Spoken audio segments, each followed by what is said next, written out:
Question of Doppler's effect physics A levels. Question कहता है कि स्टेशनरी सोर्स है एस जो कि एक वेव प्रोड्यूस कर रही है और फ्रीक्वेंसी एफ। सोर्स जो है अब मूव कर रही है away from the stationary observer.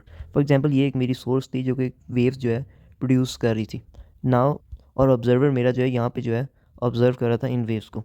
Now अब ये जो है सोर्स मेरी टुवर्ड्स द लेफ़्ट मूव करना शुरू हो जाएगी, तो आप देखेंगे कि वेव जो हैं उनकी बिटवीन जो गैप होगा that will start to increase.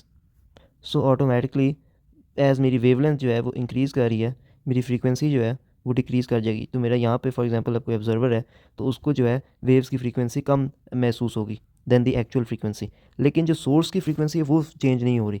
तो in every option you can see वो मुझे कह रहे हैं कि सोर्स जो है उसकी भी जो है फ्रीक्वेंसी चेंज हो रही है, बट सोर्स की फ्रीक्वेंसी तब चेंज होगी जब सोर्स जो इमिट कर रही है वेव्स उससे वो ज़्यादा या कम जो है प्रोड्यूस करना शुरू करे। लेकिन ये कहीं नहीं हो रहा, वो सोर्स तो सिर्फ अवे मूव कर रहा है, जिसकी वजह से आंसर डी होगा कि फ्रीक्वेंसी जो है एफ जो कि ऑब्जर्व्ड फ्रीक्वेंसी है वो लोअर होगी। Actual frequency will remain constant as long as the source is not changing the frequency or the wavelength.